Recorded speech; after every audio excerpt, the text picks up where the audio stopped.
Pablo Escobar era filho de um pobre camponês, mas com apenas 35 anos de idade, já era um dos homens mais ricos de todo o mundo.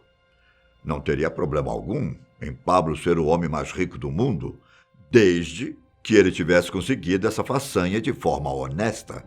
Eu sou o Ivan Lima e hoje eu quero contar um pouco da vida luxuosa do rei da cocaína. Pablo foi um dos maiores narcotraficantes da história. Ele era chefe do cartel de Medellín, na Colômbia, uma organização criminosa que era sustentada pelo dinheiro do tráfico. Nascido no dia 1º de dezembro de 1949, Pablo foi assassinado por policiais em uma fuga um dia depois do seu aniversário, em 1993. Aliás, a família alega, na verdade, que ele se suicidou, mas esse é um assunto para outra ocasião. A verdade é que boa parte da vida de Pablo ele viveu no luxo, com regalias que vocês nem conseguem imaginar. Quando mais jovem, Escobar já se mostrava um cara que gostava de dinheiro fácil. Ele roubava lápides antigas, lixava os nomes e as revendia. Era uma forma de ganhar dinheiro, mas rendia uma quantidade que não agradava a Pablo. Depois de ainda ter envolvimento com outras coisas ilegais, Pablo descobriu que o que realmente dava dinheiro era a cocaína. E foi quando ele resolveu criar sua própria organização. Seu cartel era praticamente uma parceria entre vários traficantes, com Pablo no comando. Certa época, a demanda por cocaína nos Estados Unidos havia superado a demanda por café, pois o cartel estava contrabandeando mais de 15 toneladas de cocaína para os Estados Unidos por dia. E para que sua organização funcionasse muito bem, Pablo não podia deixar de investir em uma frota de aviões. Durante os anos 80, época em que ele ganhou muito dinheiro, o narcotraficante conseguiu comprar uma frota de veículos aéreos com dezenas de aviões, helicópteros, sem citar os iates espalhados por vários lugares. Não se sabe ao certo quão grande era essa frota de Pablo, mas dizem que para conseguir transportar tanta cocaína eram necessários muitos aviões. E convenhamos, para quem vendia 80% da cocaína nos Estados Unidos, era fácil comprar dezenas de aviões. Em outras palavras, dos americanos que consumiam cocaína, 4 em cada 5 eram da cocaína fornecida por Escobar. Em relação aos pilotos do avião, Pablo fazia questão de pagá-los muito bem. Ganhando tanto dinheiro assim, ele precisava guardá-lo em algum lugar.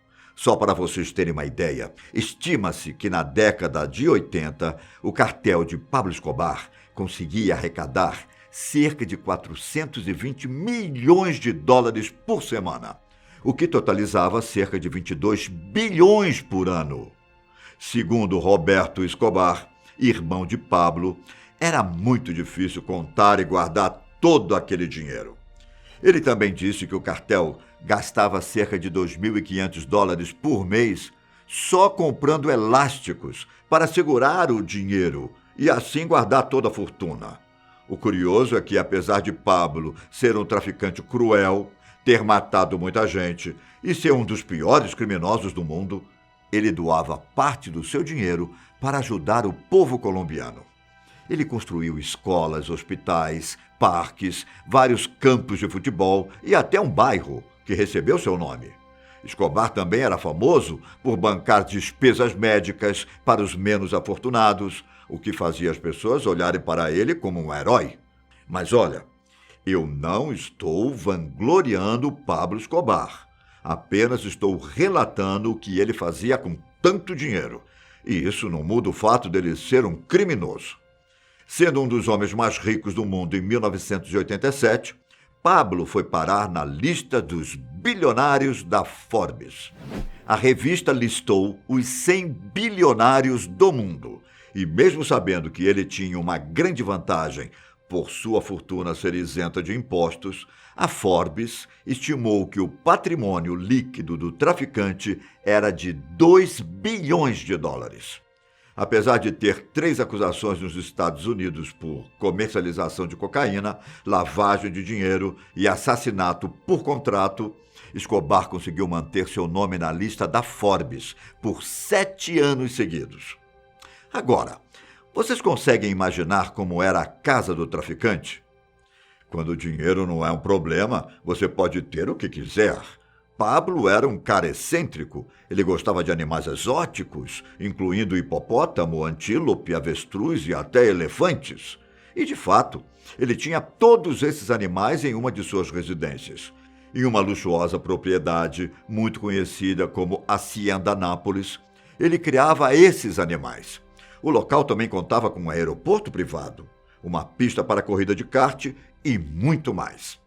Para vocês terem uma noção, a fazenda era tão grande que tinha cerca de 27 lagos artificiais, zoológico, um parque jurássico com réplicas de dinossauros em tamanho real, além de ter a maior pista de motocross da América Latina.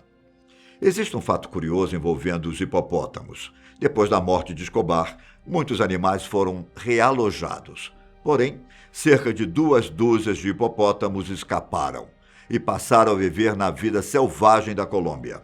Atualmente, existe uma grande população de hipopótamos no país. Outro fato curioso é que os pilotos do cartel ganhavam até $500 mil por voo, que costumavam transportar a droga ou dentro dos pneus dos aviões ou escondida em outras partes da aeronave. Com tanto dinheiro entrando nos cofres, ficava difícil conseguir conservar as notas de dólares, não é? Só para vocês terem ideia da fortuna de Escobar, quando ele não conseguia fazer lavagem de dinheiro, Pablo era obrigado a guardar pilhas de dinheiro em suas fazendas, armazéns e outras residências que faziam parte do cartel. Porém, estima-se que ele perdia 10% do dinheiro ganho todos os anos. A perda se devia por causa dos ratos, umidade, mofo ou simplesmente o dinheiro se perdia. Segundo especialistas já calcularam, Escobar perdia cerca de 2,1 bilhões de dólares por ano. Tendo dinheiro mais do que ele sabia, o narcotraficante não se importava em perder alguns bilhões de dólares para ratos e mofo. Uma das histórias mais impressionantes sobre a ostentação de Pablo foi quando ele resolveu queimar dinheiro. Segundo seu filho, Sebastião Marroquín declarou em uma entrevista, enquanto Escobar fugia dos agentes federais, ele vendava sua família, os colocava no carro e dirigia para seu novo esconderijo. Em uma dessas fugas, eles foram esconder nas montanhas de Medellín e a filha mais nova do traficante estava junto. Manuela estava muito doente, com frio, e começou a desenvolver hipotermia. Em uma manhã, quando ela piorou de saúde, Pablo precisou queimar 2 sacos de dinheiro com mais ou menos $2 milhões para fazer uma fogueira e manter sua filha aquecida. E até quando Pablo Escobar foi preso, ele viveu em luxo. Em 1991, quando estava recebendo pressão para se entregar, Pablo fez um acordo com as autoridades. Ele iria pagar 5 anos de prisão, mas com uma condição. A prisão seria construída por ele, próxima à casa de sua família e de acordo com as suas exigências. O acordo foi feito e o traficante construiu uma prisão com jacuzzi, campo de futebol, discoteca e até um bar. Também havia telefone e fax para fazer comunicação e continuar tocando seus negócios. Ou seja, Pablo Escobar construiu uma mansão para chamar de prisão e reforçava o que ele mesmo dizia: melhor um túmulo na Colômbia do que uma cela nos Estados Unidos. Ele também tinha construído uma saída secreta da prisão. Em 1992, quando o governo colombiano resolveu transferi-lo para uma instalação militar, Escobar usou essa passagem para conseguir fugir. Entre outras ostentações de Pablo, ele era conhecido por comprar presentes luxuosos. No livro escrito pelo filho do traficante, ele relatou alguns dos presentes de seu pai para ele. E um deles era um cofre com as cartas de amor originais que Manuelita Sáenz tinha escrito para o libertador Simón Bolívar. Em 1998, quando ele completou 11 anos, ele já tinha uma coleção com aproximadamente 30 motos, quadriciclos, karts e jet skis. Com 13 anos, ele ganhou um apartamento, com 2 salas enormes, um quarto com espelhos no teto e até um bar. Esses eram alguns dos mimos que os filhos de Pablo ganhavam. E vocês têm ideia do que aconteceu com a fortuna de Pablo? Havia 4 categorias para essa fortuna. Uma delas eram as casas, carros e dinheiro vivo. O segundo eram os bens que tinham sido escondidos em compartimentos secretos, em suas casas ou em esconderijos. A terceira categoria era a fortuna lavada em bancos de outros países, que era quase incalculável. E a última categoria era dos ativos perdidos, que permaneceram completamente ocultos. As autoridades colombianas conseguiram apreender cerca de 100 milhões de toda a riqueza, incluindo ouro puro, barris cheios de dinheiro, joias e armas.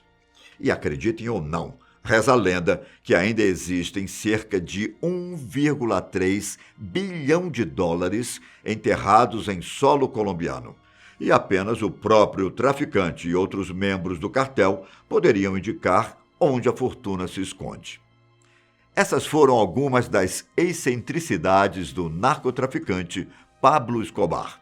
E eu me despeço por aqui. Até a próxima. Tchau.